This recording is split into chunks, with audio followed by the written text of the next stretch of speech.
Does your 2023 Model S need buttons? Maybe, maybe not. We'll find out today. If you look at any other car, so you really have buttons for everything, right? But Tesla started this minimalistic design where they pretty much took all the buttons away and put most of the things in this screen. And then from 2013 and the new 2016 came out, right? A little refresh, very, very small. And then there was a big refresh in the interior of the Tesla Model S and X in really around 2021, 2022, and they just took away a lot more buttons. So in some cases, I understand. Do you really need buttons? I'm getting used to it. Especially, I've been driving this for about a month now, and I'm getting used to this idea of having no buttons pretty much, right? There's no stalk. Everything is done here, or it does it for you. For example, I don't shift because I just press the brake and it goes into reverse. So it's very interesting. And then we came across this company. Their name is Enhanced Auto. Super cool. And we're working with them right now about getting these buttons. We're about to find out if this is going to be useful or not. So before we get started, I just want to show you exactly how this is installed. This is actually already installed. Just follow it in reverse order and then you'll be fine. But I will put it back. So the first thing that you want to do is you want to remove this charging pad. When you remove this, just be very careful because there are some cables underneath this, but you just pull it straight back, okay? Kind of do a jerk motion. This is a brand new car, so it's a little tight.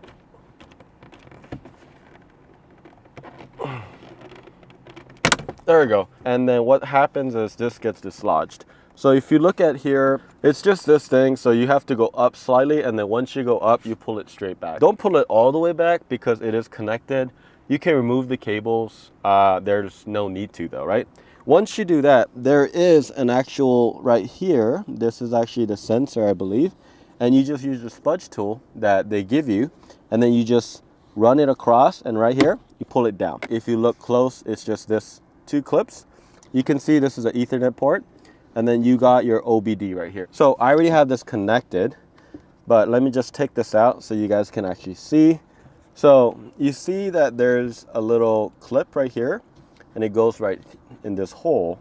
And I would remove this first in order to connect your OBD, right? So once you have that, I'll show you what you're connecting. So my connector looks like this, okay? So it's just white, and then if you have Model 3, it's slightly different because you have to daisy chain it. So that's why you connect to the OBD, and then you connect it back to the car, and then you have an outlet here, and then you can connect your actual commander right here into it. And this is what powers it, and it's able to actually put the controls from the buttons to the car and send that signal. And it is wireless. We're gonna go ahead and put this back in. Very, very simple. Once this is in, go ahead and put it back in like so. And what I'd like to do is I'm just gonna put it underneath like this, right? It's gonna go in the back side, and this can actually just go back in. And then again, the clip is right here. So once you do that, you'll hear the two clips. You can see that this is hanging out right here. You want to make sure before you close this out, you want to make sure that you connect the commander. You can see that there is a light blinking right here. The red is for power. Now it's connected to the car, and the Bluetooth is on, okay? So we are ready to go. And then there's a lot of space underneath. So if you just look here, there's just massive amount of space. So you're not gonna have any problem hiding this. So you just kind of let this hang from this. There's actually 3 pairs of clips, one here, one in the middle, and then this one goes straight in. So just make sure that it goes all the way in. You'll feel it at the top, and make sure that it's not like, oh crap, rookie move. So if that were to happen, you need like a picking tool like this.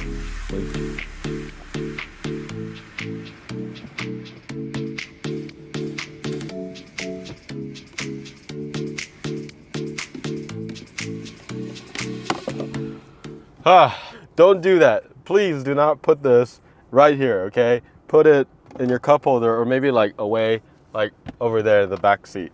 Okay, so now that we have this, like I said, it goes in straight in, and once you push it in, it should be very, very obvious that it is in, and you are good. I didn't have to remove any cables, so that is really, really easy.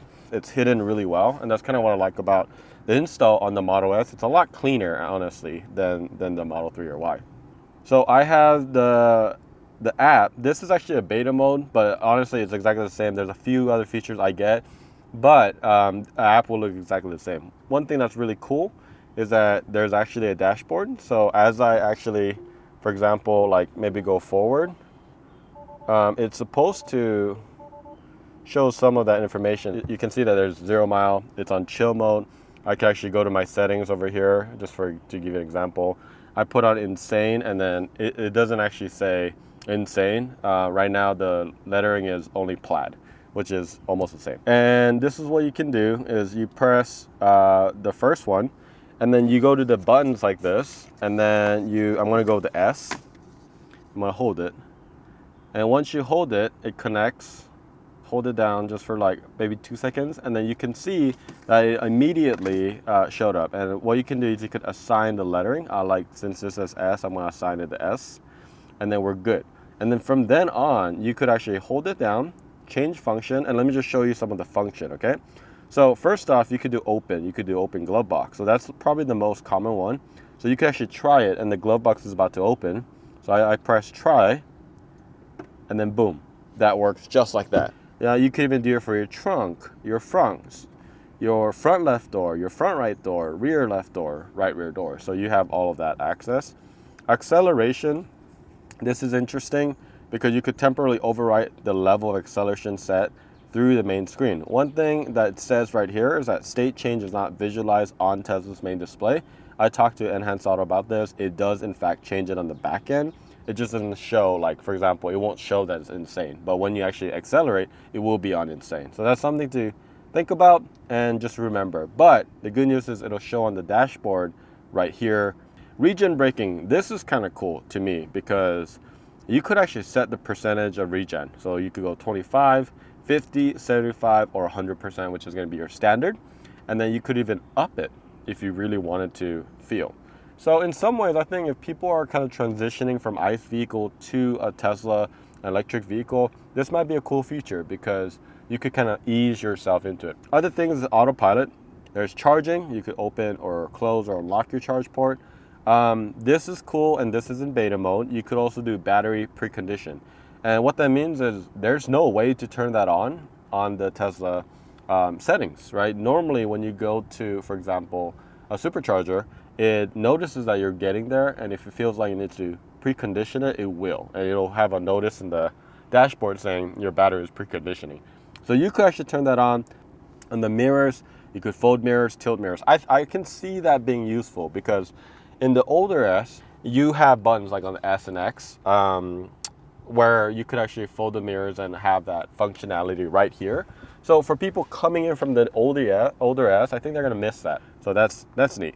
Going to the seats, do you need that? No, but sometimes it is really convenient to just push a button and it just gets, you get bacons, right, on your seats. Climate control. You know what? I don't see biohazard, so Enhanced Auto, that'd be really cool. You could even do things like headlights, wipers. There's just a lot more settings and more like details, and I think that's really good for a lot of people because a lot of people have their car exactly how they want it. You could do things like tilt, boom, screens to the right. Okay, I could see that as kind of useful. I could do it again. All the way to the left. That's neat, I guess. Like maybe if my wife was sitting in the passenger and she just wanna, boom, quick to her side. You could do stopping mode, the creep, hold, roll, traction control, accessibility. This, I think a lot of S owners and X owners will like. So left turn. For what I noticed for this one, you have to have yoke left turn because this one originally had the yoke. So if I do this, I'm actually gonna program it as a left turn for the S. So now when I click on the S right here, I get my signal. So why is this kind of cool? I do think that sometimes my wheel is like not this orientation, and it's like a little odd to do that. So maybe you put it like, I don't know, maybe here. So I don't know, you have to test it out, right? So like, cause you don't want to be reaching it out. You don't want to be like that. That's kind of weird. But I do think that could be useful. And I'm gonna go ahead and add another button again. And this time let's do the E. Just hold it down. If it doesn't work, I hold it like 2 seconds, and if it just hold it again, it will work. Retry. There you go. There's the E. And then for this one, I want to do the right turn. So lastly, you can also do like lock, unlock, child unlock both. There's some other stuff like flash to hazard light one time only, and other kind of cool stuff. They even have like track mode. Turn on all interior lights. Okay, that's kind of cool. But anyway, you can see that there are so many things you can do. I mean, just the level of detail that you can do. And I think they did a really good job making the app really simple. It's really easy to understand, and you could add as many buttons as you want. Typically, I think the most popular one is going to be having like 4 buttons or 6 buttons, right? It just depends on how button obsessed you are. So this comes like this in S3XY, but it also does come with where you could actually give it like this white look, or you could give it the black outline. And on top of that, they give you the stickers, which, you know, we love stickers. It's 3M, legit. And you could actually put this labels on top of this. Okay, so what would I actually use? I think the first thing, to be honest, is going to be, I already set this up, but it's going to be the turning, right? So I have the S going on the other one, and then the 3, or the E, is going to the right side. So this one, I've already installed this, but it actually has an adhesive, and it comes off really easy.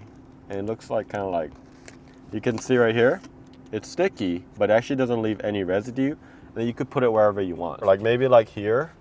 So like when I'm driving over here, I could maybe like press this and then another one on the right. So I think this is an easy, for me, like reach, right? So there's a lot of areas, that's all up to you.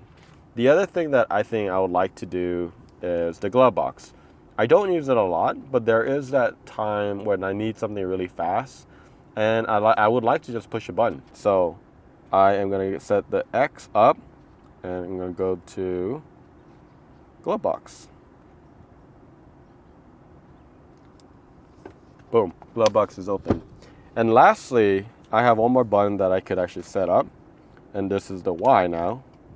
We'll go ahead and connect this one. You see how easy it is to kind of set up. It is really, really nice. I think they did a great job. And this is the Y. It's going to be lock.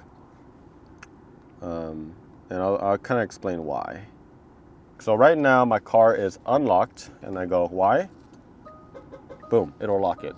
But why does this matter? So sometimes my wife or other people will drive it. And one thing that, some of our employees have also mentioned is like, when you first get in the car, it doesn't actually auto lock right away.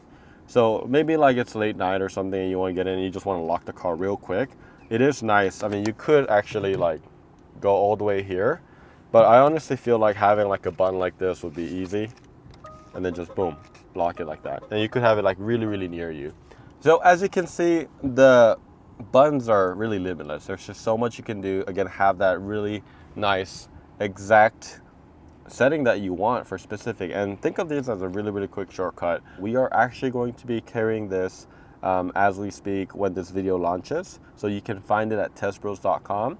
But do you think you need buttons in your Tesla? Let us know in the comments below. Make sure you click on subscribe, and we'll see you next time.